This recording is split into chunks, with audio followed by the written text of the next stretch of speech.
I love hearing that buzz. It's the sound of all of us enjoying each other's company, and that's what this is all about, really, the connectedness and coming together across different parts of Keystone, all focused on a similar purpose and energy. And so just really good to see all of you here. Thank you for being with us. So welcome to this year's June Summit. I'm Genevieve Fitzgibbon. I'm the CEO of Keystone Human Services International.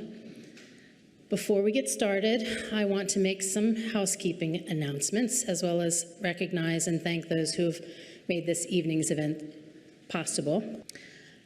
So I'd like to start off by recognizing and thanking our hosts, the Manor of Mountain View, especially for their donation of this beautiful space again this year, as well as their contributions towards this evening's catering. We also want to recognize and thank Working for Inclusive and Transformative Healthcare, the WITH Foundation, for their continued sponsorship of this evening's event. Additionally, I'd like to thank FX Media and Final Focus Productions for coordinating our videography and AV this evening. You guys are stellar. Thank you so much for making us feel comfortable as we were doing our run through today. We really appreciate you.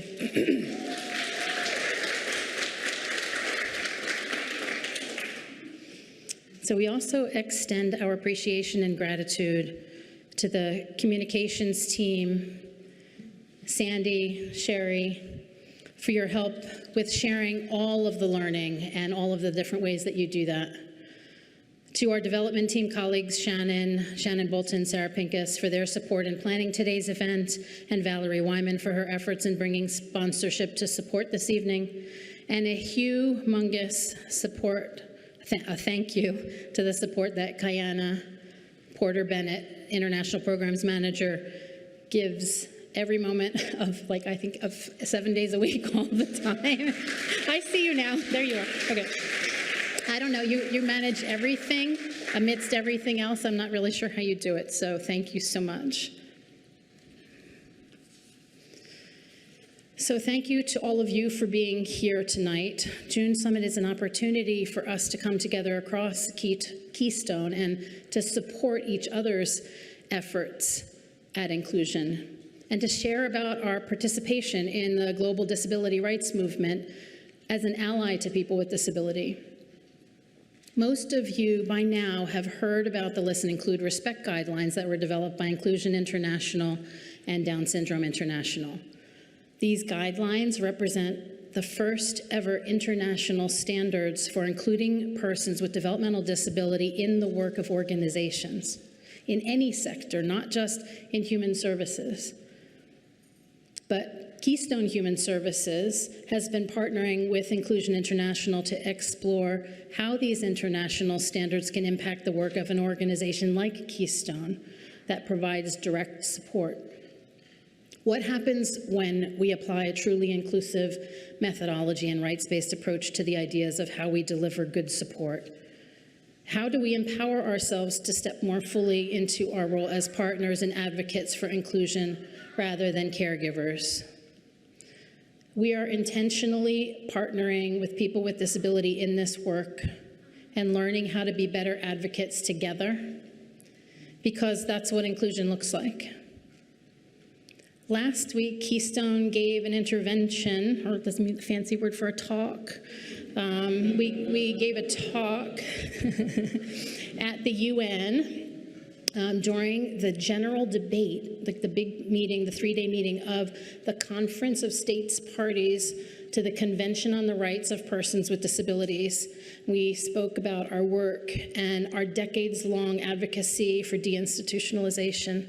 So tonight, we're going to hear from a number of our Keystone Human Services colleagues and partners from different corners of the world who are all here with us to share a little bit with us all about what we're learning together, to discuss some of the challenges we face head-on together, and how we explore together how we can help each other continue moving this excellent work forward.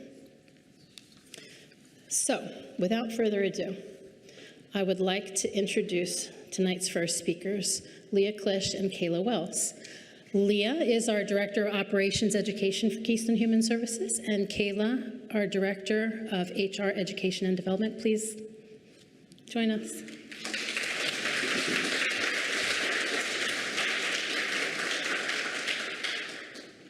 Hi, everyone.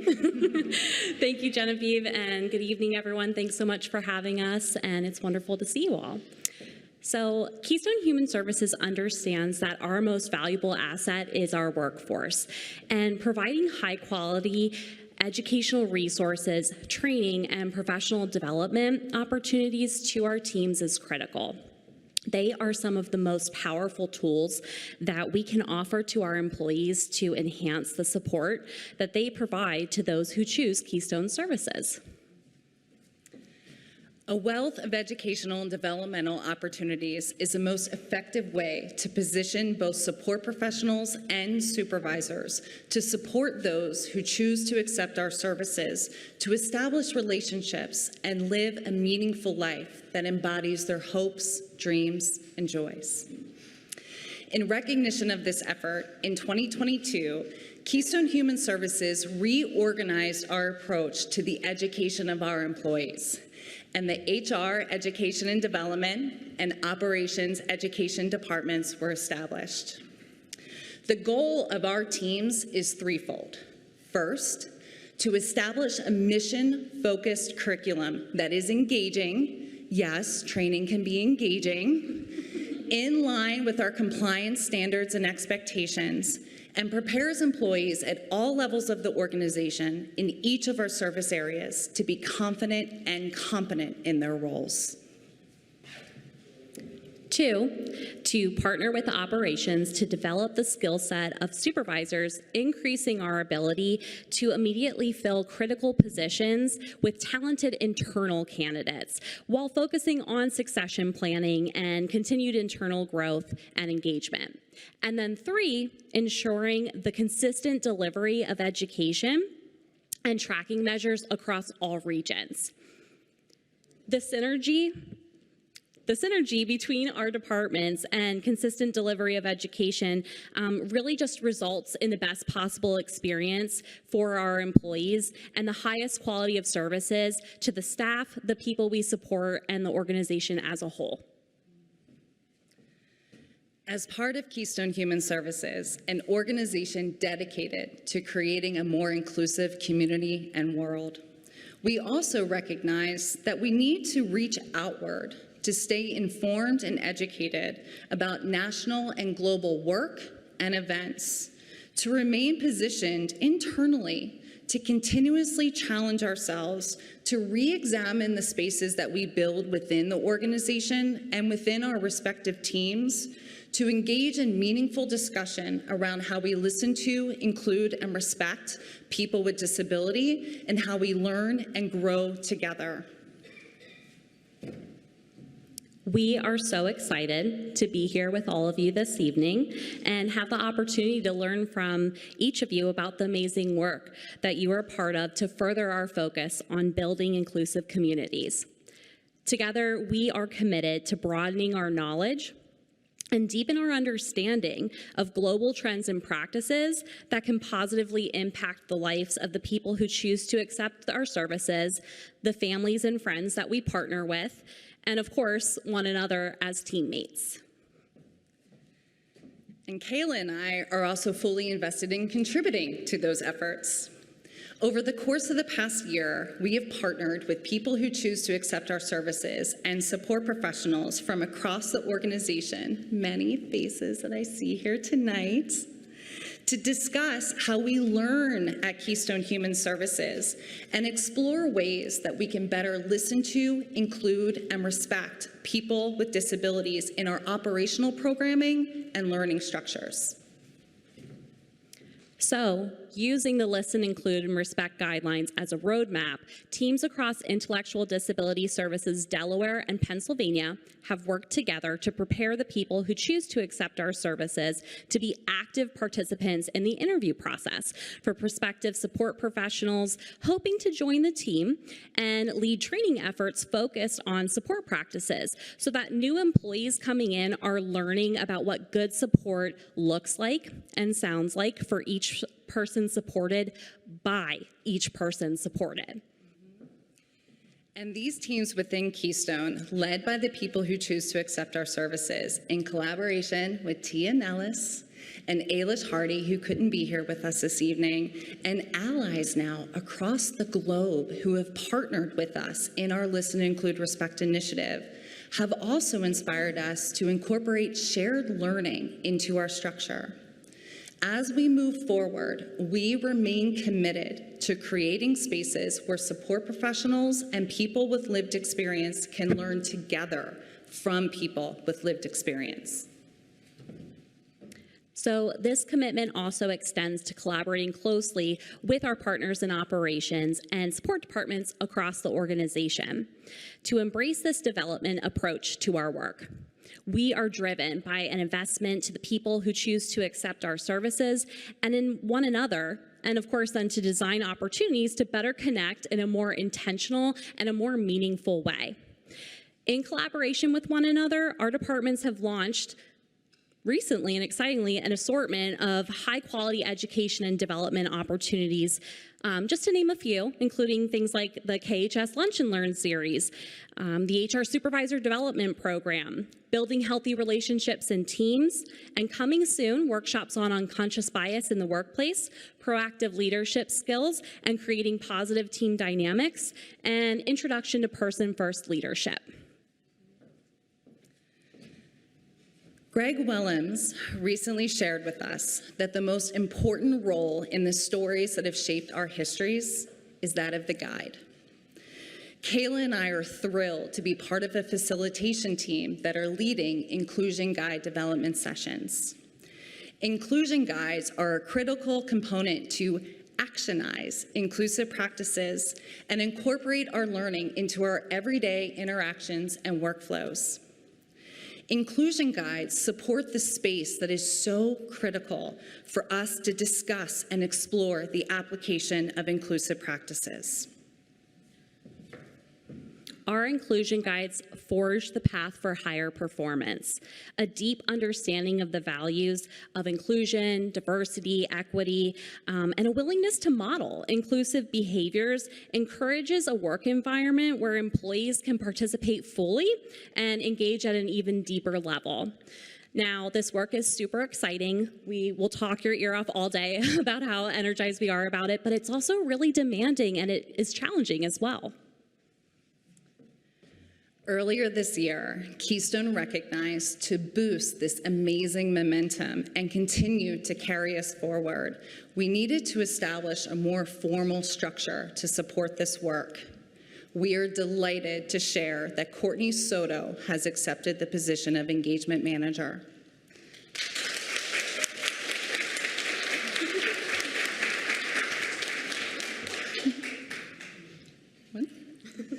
She's raring to go. In her, I keep telling you, just relax. In her role as the engagement manager, Courtney will support the development and enhancement of inclusive practices across Keystone Human Services. Courtney will collaborate with people with lived experience, support professionals, and leadership teams across the organization to develop and implement comprehensive inclusion strategies that are aligned with our mission and values. And by working directly with people with lived experience, Courtney will provide the direction and the guidance in the development and delivery of inclusive educational programs that will be so invaluable to us as we make these available across the organization. We are so proud to introduce Courtney Soto.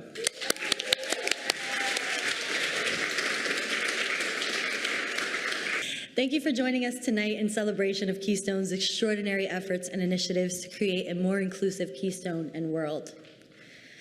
I joined our Keystone family about 5 years ago, and I've had the opportunity to work in multiple positions and areas throughout the organization. My journey first began in operations as a program supervisor. I was later an area supervisor in intellectual disability services. I moved to the operations education team, shifting my focus to the development of employees through exposure to other areas of the organization, gaining an organizational approach to my work. I'm excited to work with you now as the engagement manager of Keystone Human Services, and I'm bringing with me a wealth of knowledge and background in operations, education, and disability inclusion. As the engagement manager, I partner with each of you to support us in enhancing and implementing inclusive education, inclusive strategies that are aligned with our mission and our values. To continue to move us forward, it takes all of us. Our commitment to one another is equally as critical as our commitment to the work. Trusted collaboration with people with disability, our external partners, national and international, as well as support professionals, family members, and KHS leadership, is the most essential component of our journey. I value and look forward to your partnership and your guidance.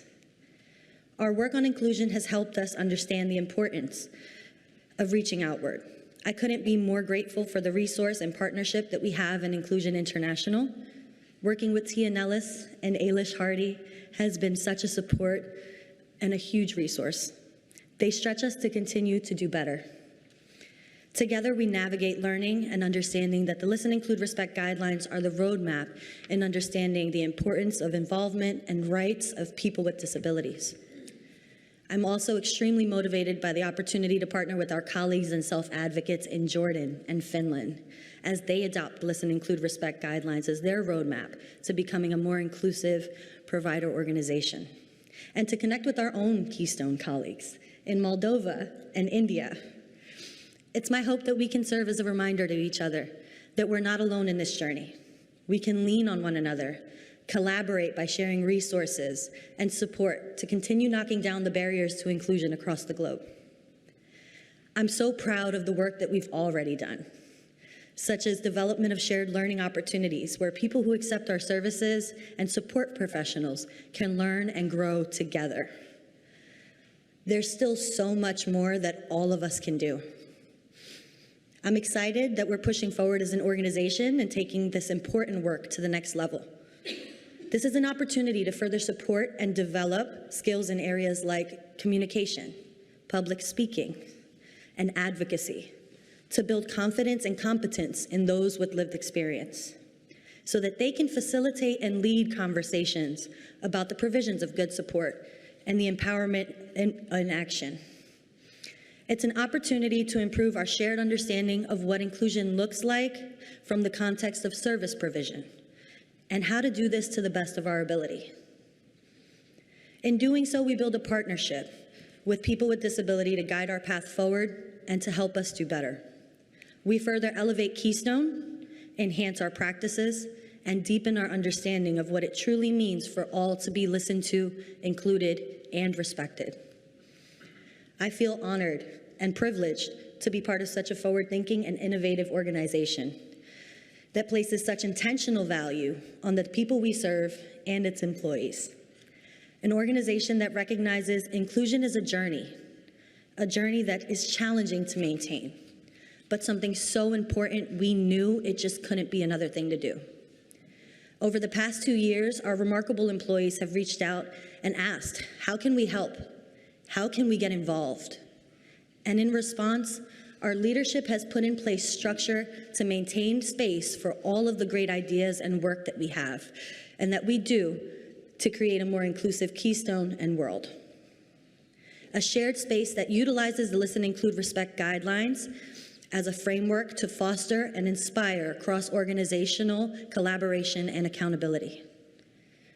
Working side by side with operations, with clinical and support departments, we now have an arm of the organization, an arm of the operations education team that receives, takes in from all of the great ideas that we have, shares them with others, and dedicates time and resources to actionize our shared vision.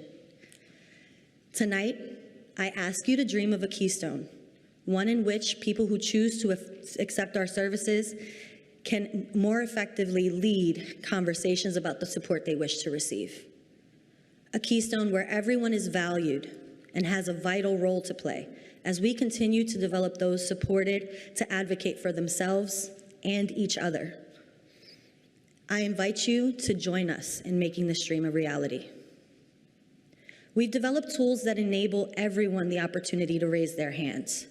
We now have the inclusion page located on the Keystone Hub, and this is a platform that we'll use to share all of the exciting things that we're doing across Keystone to inspire and drive forth inclusion, equity, and diversity. We've also developed the KHS email address, so anyone can reach out to us. You can share the ideas that you want us to consider taking forward or the challenges that you're experiencing and ask for resources. With these tools together, we can share news and stories that connect us and inspire others. So with this, I leave you an invitation to all. Please help us create change and promote inclusion not only here, but across the globe, so we can continue to provide good support, create opportunities for growth, and meaningful life choices, so that all people can be valued, contributing members of their community. Thank you.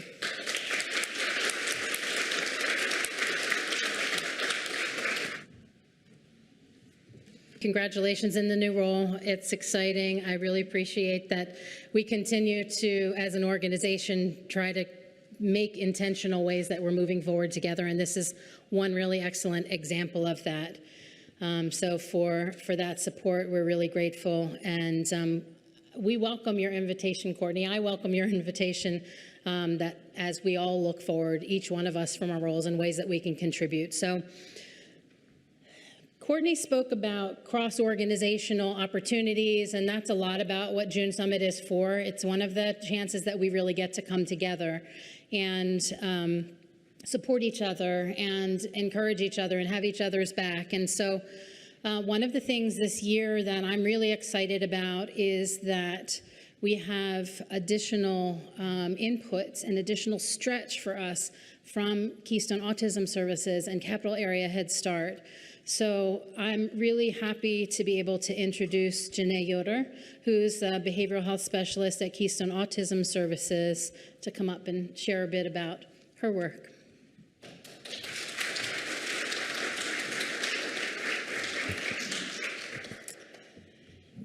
All right, here we go. I heard people saying they're nervous, so I'm not nervous at all. All right. I just wanted to take a quick question here, kind of poll, but who's heard of Facebook or has the Facebook account? Hands, love it. All right, Instagram, Discord, yeah, okay. LinkedIn, Twitter, TikTok. I love TikTok. All right. So those platforms keep people connected. And as Aristotle informed us, man is by nature a social animal. Now, Webster's dictionary will define social as interaction of the individual and the group, the welfare of human beings as members of society, and pleasant companionship with friends or associates. KAS leads with a person-directed approach. We interact by not only providing the service, but most importantly by listening to what people want. We value each person's humanity and how they would like their services or life to look, including what they want, their opinions, and the feedback, which drives their plan. We treat each person with respect, which builds a strong relationship. In KAS, the person leads their services and supports through various ways, which can include charting the life course, like person-centered tools. This helps to organize their thoughts and have everyone on the same page. The team can or they might give recommendations if needed, but it's their choice of what they want to work on and what they want support to look like. Assessments are an opportunity to build conversation and review potential needs. But I do gain a lot of valuable information from the person just by using follow-up questions and clarifying things with them. The person accepting our service or support is not just part of the team, but the head of it. KAS respects what the people want, helping to locate and access things that lead to a meaningful life as they describe it. The Participant Quality Committee is an opportunity for people to share what they feel is important about the program, share their opinions, and give feedback. Although it's still relatively new, these are steps toward building and focusing on program-level changes based on their input. We are starting to look at the listen, include, respect guidelines to see what helpful components we can pull from there.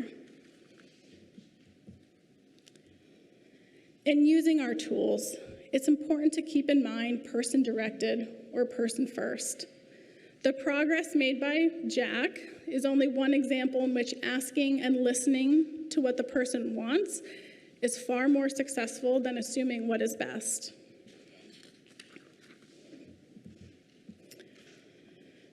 So I know you're sitting here a while, and I appreciate that.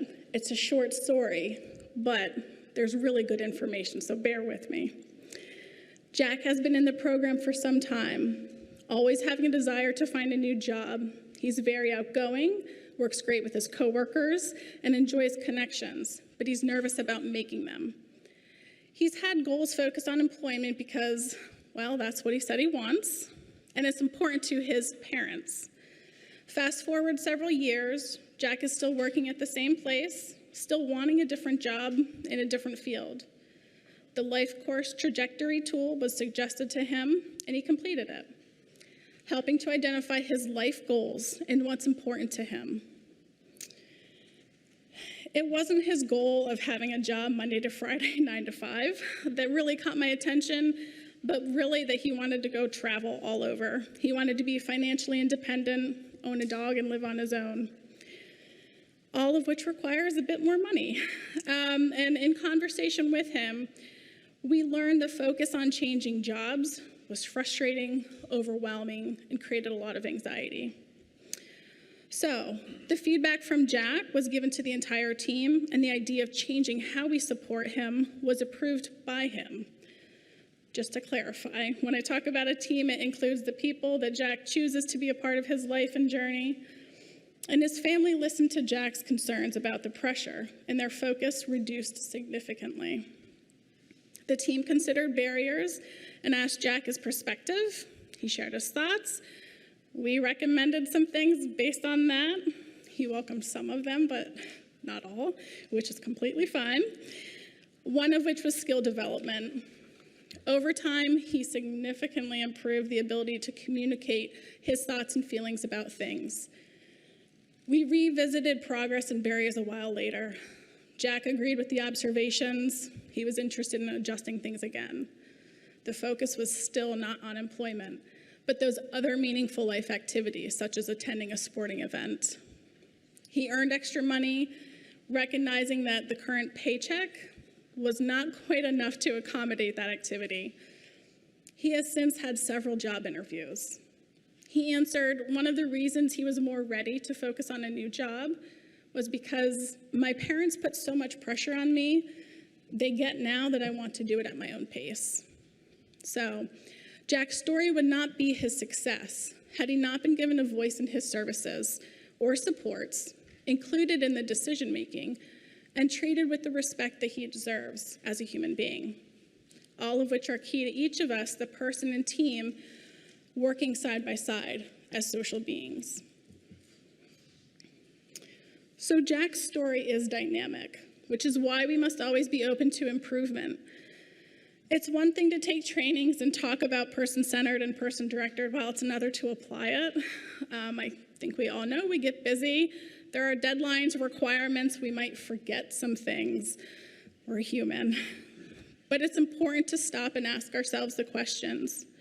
Have we used the tools and skills to understand what my participant truly wants? Are these goals or services what my participant wants, or are they someone else's goals? Person-directed is a mindset. Any change in mindset requires evaluation of what you are currently doing, recognizing the need to improve, and being specific, then communicating it to the person.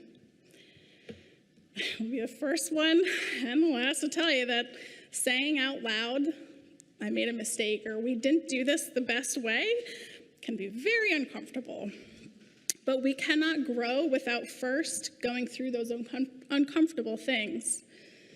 And so evaluate, own it, communicate, and apply it. Repeat that process. When evaluating what's working or what is needed, we often think of data. Data is one way to view progress or barriers, but it's not the only way. I've had a chance to talk with some folks earlier, talking about how much I love data, so it's still true even though I'm going to say this. But for a second, imagine having percentages above your head all the time, maybe like a Sims character, for opportunities and things you're doing well or not so well in. If only being looked at through the lens of data, so much more is missed. A person's progress is not just a number. There can be shifts in other ways that let us know things are working. It might be they improve communication with their family or are working toward their dream of finding a new job, like Jack. The person is happy with work toward their meaningful life, and they speak to that. We trust their input and opinion. All right. I see laughs. Yes, smiles, clapping. Okay, so sadly, or maybe not so sadly, because I hear some woohoos, I have not heard Bon Jovi a lot on TikTok. I haven't seen any viral things. But this song just rings true with what we're discussing today. It's the person's life. While we support them, it is ultimately their story. This is the reason why we take a rights-based approach. This is why I love the work we do at Keystone Autism Services. It's why I appreciate continuing to bring the Listen, Include, Respect guidelines into our work, because it stretches us to do better. So as I wrap up, I just leave you with this. If we wouldn't want someone else directing our lives, why are we telling others what to do or how to live their lives? Thank you.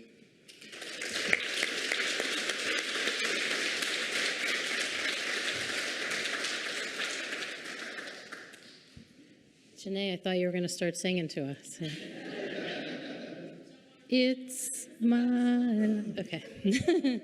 That was great. Thank you so much. And so some really profound statements in there. I think one of the things that someone said to me earlier was, so Keystone does a lot of different things, but how does Capital Area Head Start tie into the inclusion stuff? And I'm like, well, that's so clear to some of us, but maybe we should talk about that a little bit more, because as Keystone, we all are focused on inclusion, and from lots of different angles.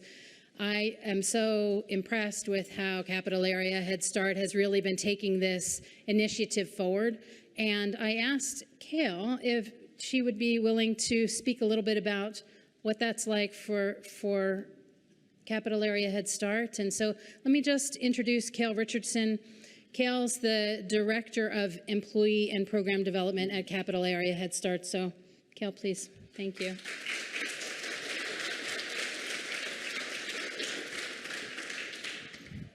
Hi, everyone. This was a lot less nerve-wracking at 3 o'clock when there's only 4 of you in the room. Thank you, Genevieve, for the introduction and the invitation to contribute to this discussion. At Capital Area Head Start, we work in investments. Every day, we invest in making the world a better place for you, for me, and for future generations. As most of you know, Head Start was founded on the belief that every child deserves an equal opportunity. Since its inception in 1965, the Head Start program has been steeped in a rich culture of diversity, equity, and inclusion. Early childhood education serves as the first stepping stone in a child's lifelong learning and personal development journey. During these crucial formative years, children begin to understand the world around them, including its rich diversity of people. One of the program's key strengths is its emphasis on diversity, as Head Start serves children and families from a wide range of backgrounds, experiences, and support needs. Capital Area Head Start currently serves families who speak 29 different languages and come from 30 different countries. Disability inclusion may not be our sole focus, but we see it as a huge part of our responsibility to include children with disabilities and to work in an accessible way with parents who experience disability. Early childhood education is when children have the opportunity to experience a melting pot of different cultures, genders, religions, abilities, and more. Children are like sponges. Early on, they soak up what happens around them and mimic what they see and hear. Therefore, when it comes to early childhood education, it's important to promote diverse, equitable, and inclusive learning environments in all centers and with all children, families, and staff. To continue to strengthen this important work, Capital Area Head Start created a task force to focus on diversity, equity, and inclusion, taking a three-pronged approach to examine the program's foundations. The subgroups focused on children and families, management practices, and interacting with each other are learning to listen as allies and share their street corners with staff, program participants, and community partners.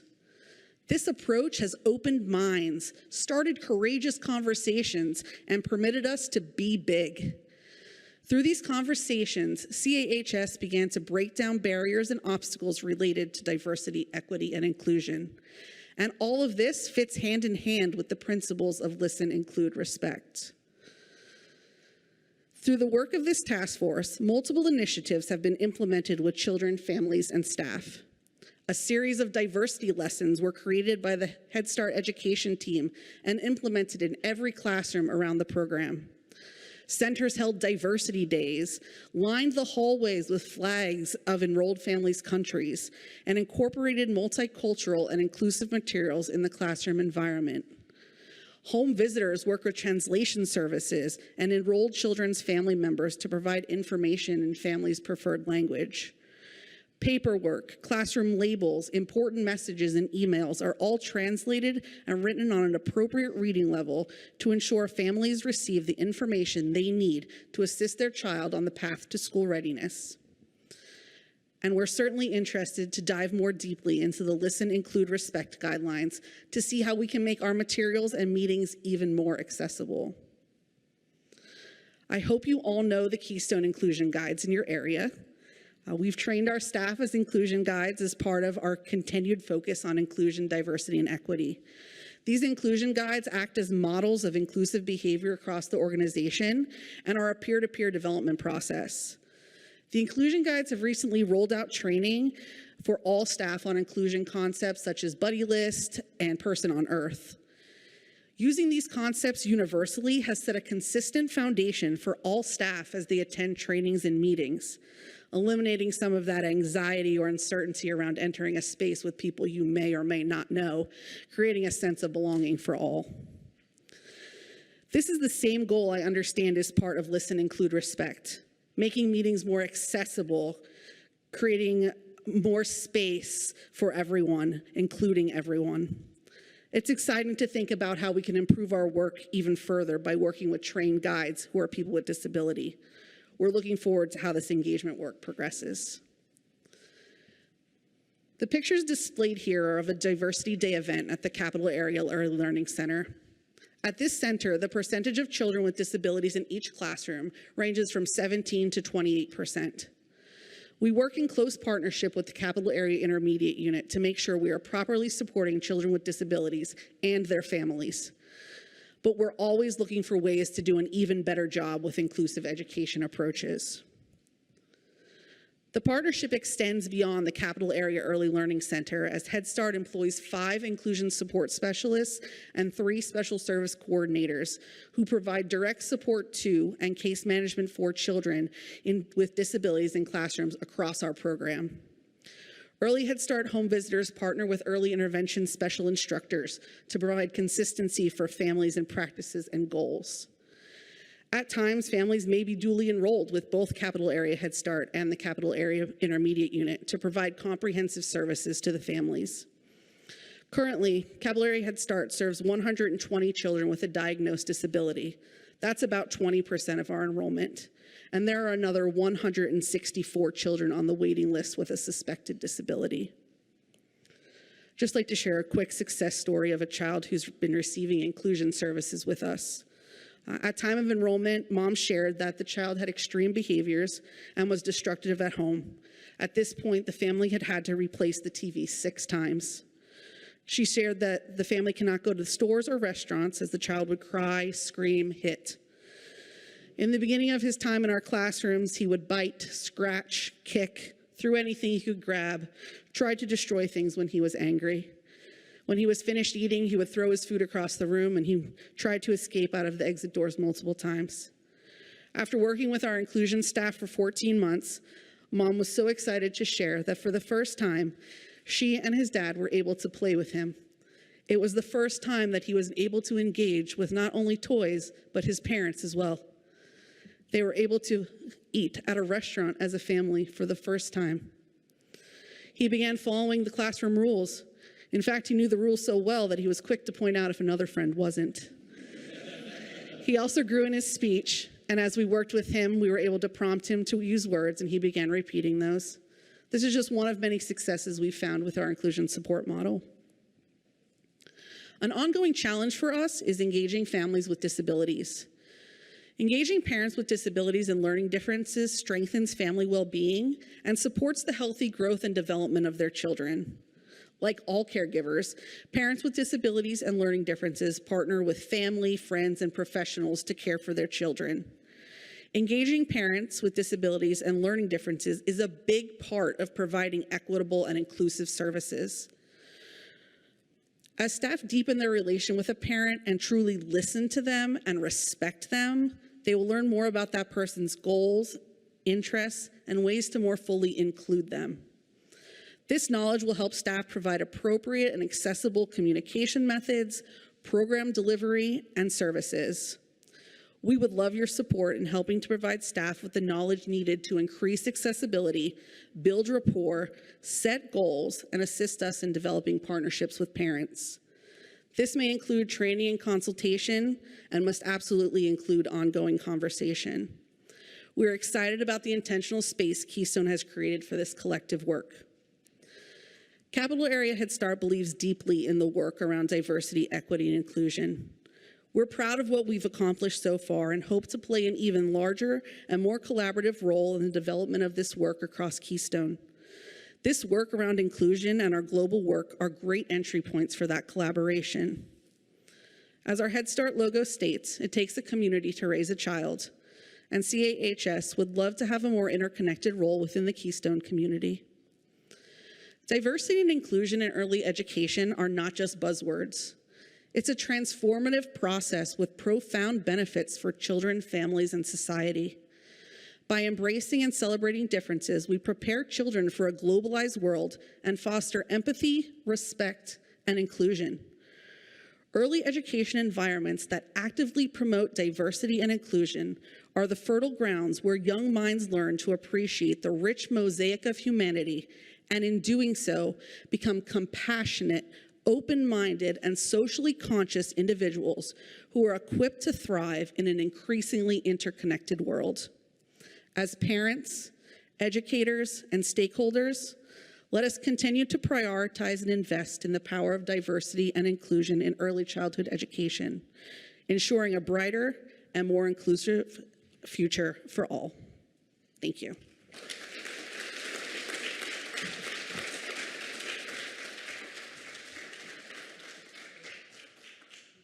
Thank you so much for that. So we have a couple really short videos that we wanted to share. We have a number of partners from around the world who we work with in formal and informal ways, sharing ideas, sharing resources, and most of all, connecting with and supporting each other around better inclusive practice. We're going to hear from two such partners tonight. The first is a group from Finland. You heard a few of our colleagues refer to already. We've been working with for a while, Tukena Foundation, an organization that's very much like Keystone. You're going to meet Kirsi Konala and Petra Radamanki, who are some of the leaders from the organization who we connected with years ago through Dr. Ludmila Malkac, who's our executive director at Keystone Moldova, and our partnership through EASPD, another one of those long alphabet soup acronyms that means the European Association of Service Providers for Persons with Disabilities. So it's kind of like our anchor. We have an organization like that in the U.S. So Kirsi and Petra are going to tell us a bit about how they're looking to embark on a more formal collaboration with us starting in September. And then after that, we're going to be hearing from our colleague Iba Khalil, who is in Jordan, where the team are just getting started on some deinstitutionalization efforts in Amman. Inclusion International, Humanity and Inclusion, and the government of Jordan are partners there, and they called on us at Keystone for some expert advice and collaboration based on our decades of experience in the U.S. as well as in Moldova and India. And they wanted to hear more and get some help with building inclusive community-based supports and providing trauma-informed care. So we're going to go ahead and play those videos for you now. They're each just a minute or two. Hello, my name is Kirsi Konola and I'm the CEO of Tukena Foundation. And I'm Petra Rantamäki. I'm the Development Director in Tukena Foundation, and we are from Finland. It has been very nice to start to collaborate with Keystone. Tukena Foundation, Tukena Group and Keystone share a lot. We have very much common values. We have similar kind of background with strong involvement of families and people with disabilities in our actions. And I think we have a lot to do together in the future. We are very happy to start a more concrete collaboration also when implementing the Listen, Include, Respect guidelines together with Keystone and Inclusion International. There's a lot of shared learning and activities that we can do together, and we are very much looking forward to the future. And enjoy the summertime, and greetings from Finland. Indeed. Bye-bye. Bye-bye. Hello everybody, I hope you are having a wonderful June summit. My name is Iba Khalil and I'm coming to you from Amman, Jordan. I am a project manager with Inclusion International. I'm delighted to have this opportunity to join you for a few minutes today to speak about our valuable partnership with Keystone, especially focusing on our EU-funded deinstitutionalization work in Jordan and the impactful Listen, Include, Respect guidelines. Our organizations share a common mission to promote inclusion for people with intellectual disabilities, each from our different roles, and to support other colleagues who are just beginning their journey towards more person-centered services. Keystone's long history with deinstitutionalization and the development of the inclusive-based supports made an easy decision for us to call on you for your support and your inputs when our partner ran into some challenges. This connection to your clinical and education teams provided ideas and resources that have helped shape inclusive approaches for individuals transitioning out of the institutional settings. Central to our work is the Listen, Include, Respect guidelines, which emphasize the importance of listening to the voices of the persons with intellectual disabilities, including them in the decision-making processes and respecting their rights and dignity. In Jordan, we started to integrate these principles into our work. For instance, we've developed tailored training to the community-based and civil society organizations on inclusive participation, based on the Listen, Include, Respect global guidelines, to equip them in developing inclusive support services and creating circles of support within the community. We are grateful to Keystone for your support and collaboration in this journey. Together, we can make a profound difference. Looking ahead, we are excited about the possibilities of further expanding our inclusive services and continuing to advocate for the rights of individuals with intellectual disabilities.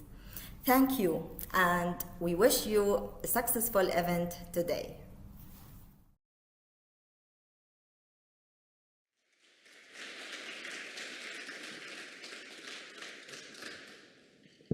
So I'm in a really fortunate, privileged position at Keystone where I get the opportunity to be kind of a first point of contact for a lot of people who approach Keystone for that sort of support. And we don't have enough time tonight to go into all of that, but just for you all to know that this is, I often say, oh, the international work, oh, you're working with the team in India or Moldova. And I say, well, we're working with all of Keystone.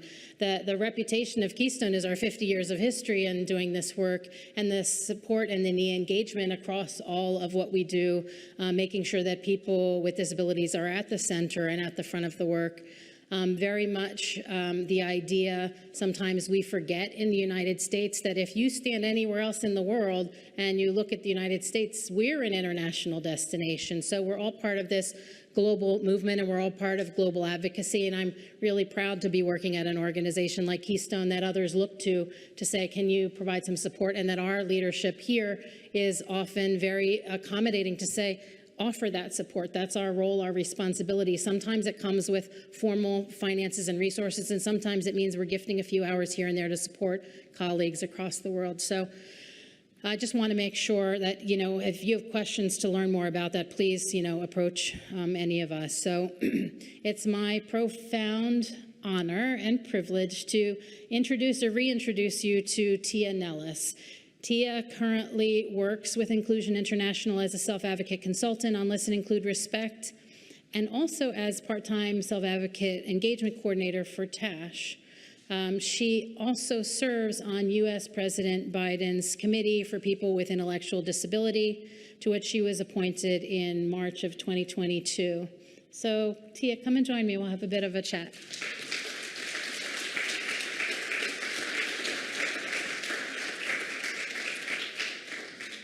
So hi, Tia. Hi. I'm so glad you're back with us at the June Summit.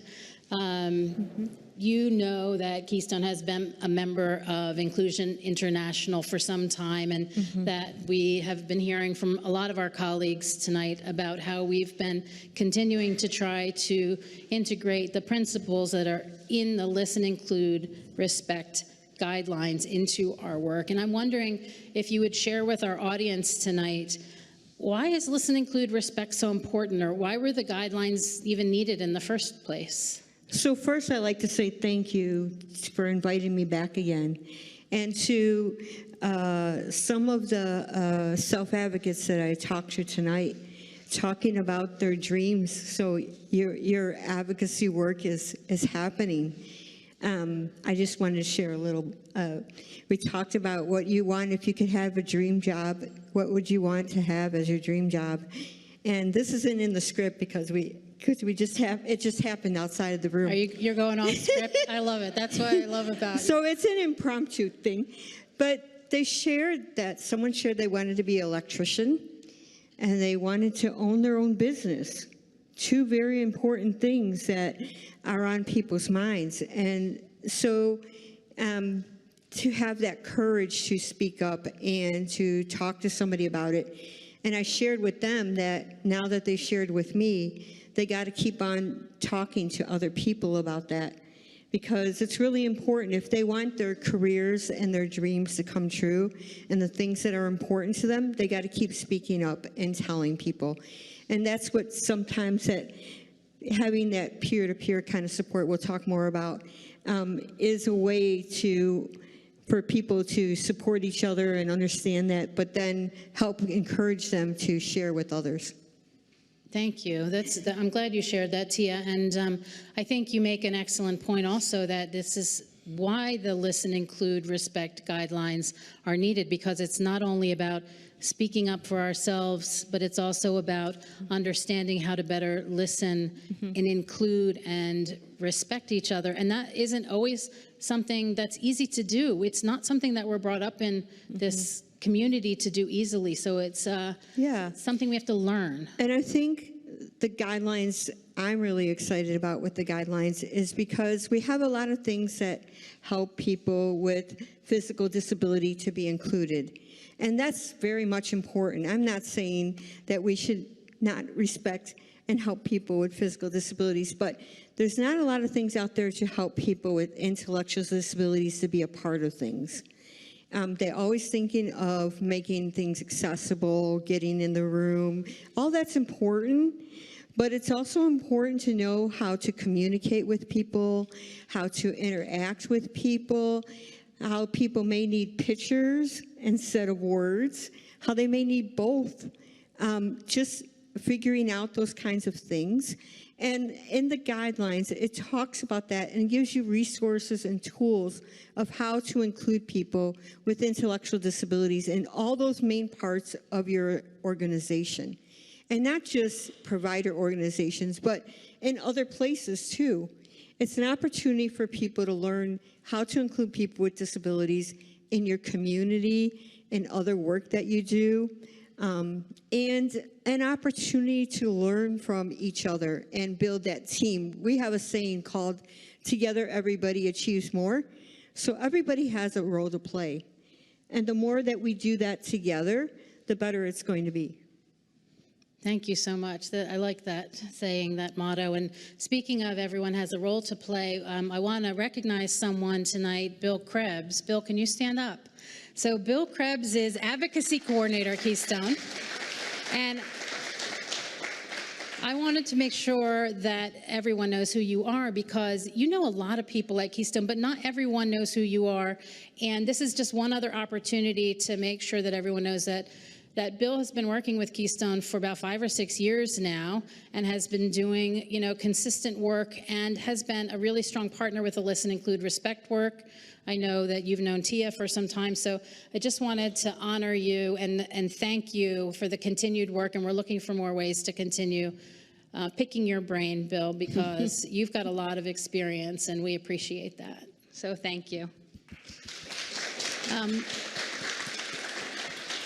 So Tia, why is peer-to-peer? You mentioned peer-to-peer a little bit before, and it's something that Bill does a lot of work trying to connect with people and talk about advocacy.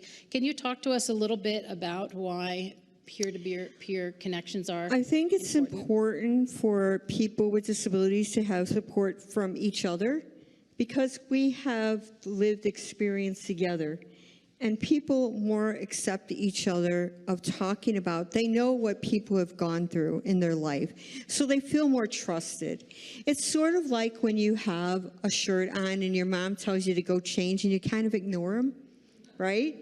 Or your support worker tells you that, or somebody, and they're always telling you stuff and you're just kind of like, oh God, here they go again. But when your best friend comes up to you and says, you have an ugly shirt on, you run upstairs and change, right? It's kind of like that. So it's an opportunity for people with disabilities to support and talk to each other, share resources, and then a chance for, like you were talking about, doing this work in other places, so there will be other self-advocates supporting other self-advocates. That's an opportunity for everybody to learn together and to say, you know what? I was doing this in my state and it's not working. How about anybody else having that trouble, or anybody else know some tips or resources that can help provide me with the information that I need, or the things that I'm going to be excited about, or sharing it with other peers, that you're excited about that, and to help your movement move on, because self-advocacy is not a project and not a program. It's a movement, and it's about people's lives. And so that's where you need to focus on that, and to remember that inclusion is a journey. We come and meet you where you're at, but you still need to move on with that journey. right? I mean, we'll be willing to support you, but you still got to keep moving and keep the journey going so that it works in the right way. Wow, thank you, Tia. This is why every time we get the wind knocked out of our sails, we call Tia up and like, okay, what do we do next? How do we? So thank you for that. It is really a powerful statement. And, you know, I'm wondering if you'd be willing to tell our audience here a little bit about what you've been up to lately, especially as it pertains to mentorship, because there are not as many self-advocate leaders like you, like Bill, who've been exposed to a number of different opportunities and experiences. So tell us a little bit about what you're doing to try and contribute to the next generation. So let's start with a little bit about what you guys are doing on the deinstitutionalization. You're a part of that, and self-advocates are a part of that, and using the Listen, Include, Respect guidelines. So we are partnering with Keystone on that. We're working with the UN, you know, the United Nations, because we figure out they invite people to this convention, you know, all the time talking about the Convention on the Rights of People with Disabilities and talking about how to be inclusive. So the state parties meeting, and sometimes they don't give you the information until a couple days before you're going to go. How inclusive is that? You expect us to participate, but you don't give us the information that we need ahead of time. You know, and there is a lot of things that could be helpful and to help them. So we've been educating them a little bit at a time, more and more. And last year, I got a chance to speak to the General Assembly at the UN and talk about Listen, Include, Respect, and how that's going to make a difference. The other thing is, when we talked about starting young, for young people, I want to go back to the Head Start thing, because people with disabilities included in inclusive classrooms, children don't know discrimination or differences until someone teaches them that. And that's really important to know. So by starting out with including people with disabilities at a young age and teaching them about, you know, diversity and inclusion and setting their mind into that, you have a better chance of people growing up and not being so discriminatory, not bullying, doing things and accepting people for who they are, all people. So, yeah, I want to talk to you a little bit about Catherine and Joe. Catherine and Joe are from the Down Syndrome Association, and for the past 2.5 years, almost 3 now, I've been working with them, and it's their first job, so they're really excited, beyond excitement, on Listen, Include, Respect. But also, while they're learning Listen, Include, Respect, teaching them about leadership, how to do presentations, how to speak up on some of those things that are important. What is intellectual disability? Why is it important to tell people about it? How can you include people? It's going to take time to do that, especially if you have self-advocate leaders who've never been a part of that and it's their first job ever. So we start out slow. You know, maybe they practice how to introduce themselves, what they want to say about themselves. Then they can start out maybe leading an icebreaker, each of them taking turns to lead an icebreaker. So we meet 2 times a week, so that's another kind of an issue because we only get a little bit of time with them. So we meet 2 times a week, but I have brought a video we'll share later a little bit about their successes so far, and they're super excited and pumped up. They've done a conference, their first one, talking about Listen, Include, Respect. Excuse me.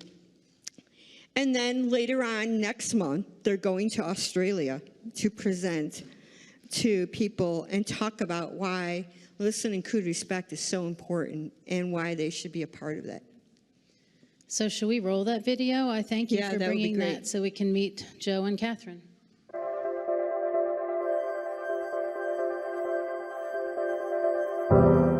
Hi, I'm Triel. Hi, I'm Catherine. We are inclusion advisors at the Down Syndrome Association.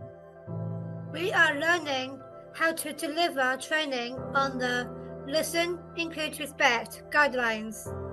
These help groups and companies to include people who have learning disabilities in their work. I am looking forward to being a part of the opportunities which will come through Listen, Include, Respect.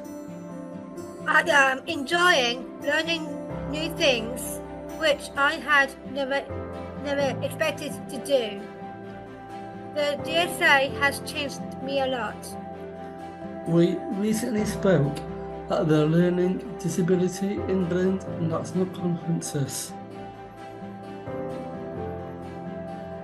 It was so great to be amongst our wider community who all have the same goals: inclusion and equality for people who have learning disabilities. I love working for the DSA. It is important to me that I am making a change to the world. I hope it will take us to a better place for all people who have learning disabilities. I hope people will understand us as we advise them.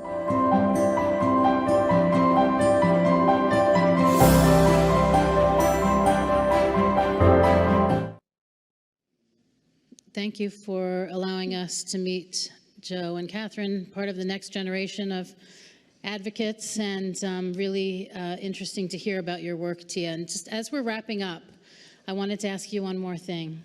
And that is, I heard a rumor of something really exciting for Inclusion International and for all of us members that's happening in the fall of 2025. Do you want to speak about that a little? Yeah, in September, we're having a World Congress, which is our big conference.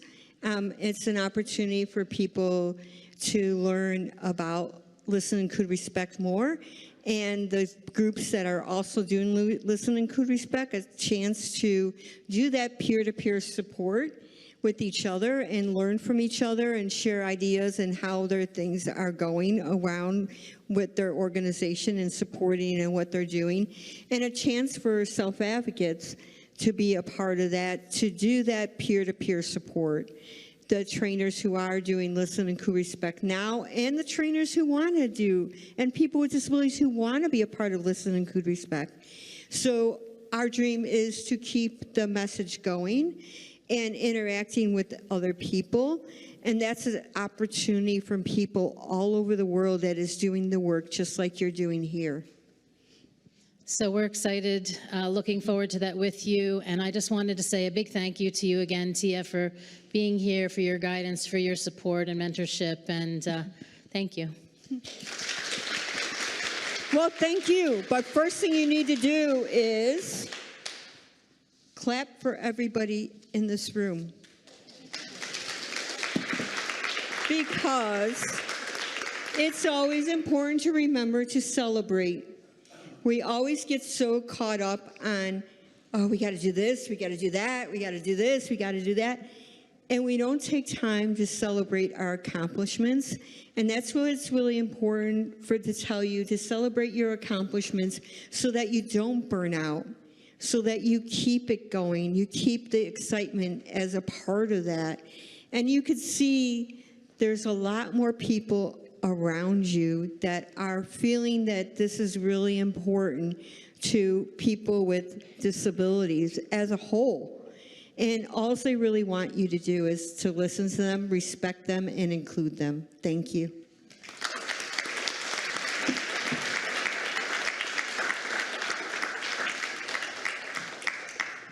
That is a hard act to follow, but we have one more act. So, and you might know who it is by, So our president and CEO, Charles Sweeter. So Chuck, I'm not going to take up too much air. I just thank you so much for your continued support of this work and encouragement. And please come on up. Take us home.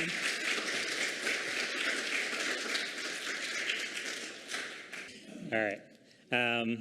I just want to, I'm going to give some closing remarks up here, but I did want to not miss this opportunity to say thank you, certainly to Genevieve, to Kayana, to Leah, to Kayla, to all of our speakers here tonight, to those who helped put this event together, including our media and events team, and to all of you for coming tonight, for the wonderful turnout that we've had here. So thank you very much. I did want to talk a little bit about some of our speakers that we had.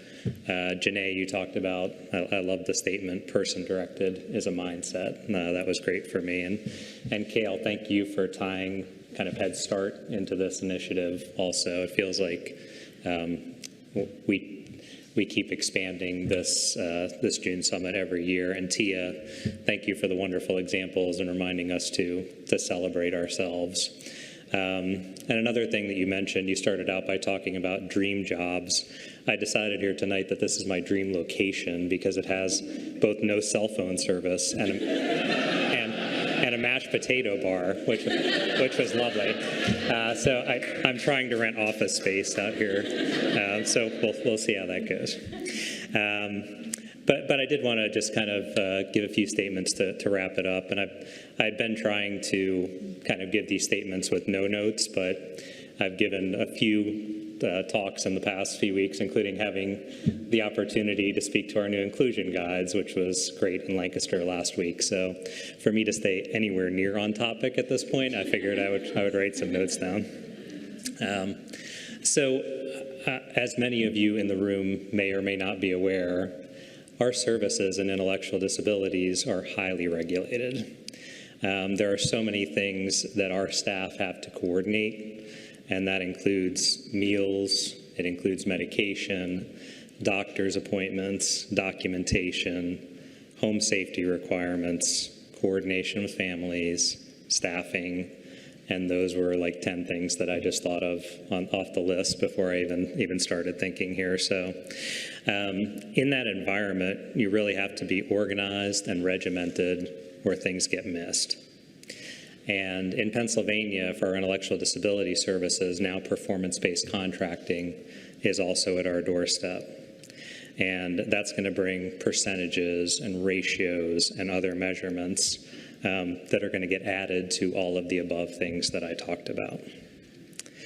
And, you know, at the end of it all, if we meet all of the measures that we are doing, we pass licensing, we meet the measures of performance-based contracting, that could make us satisfied that we're doing our jobs well and that we're meeting people's needs.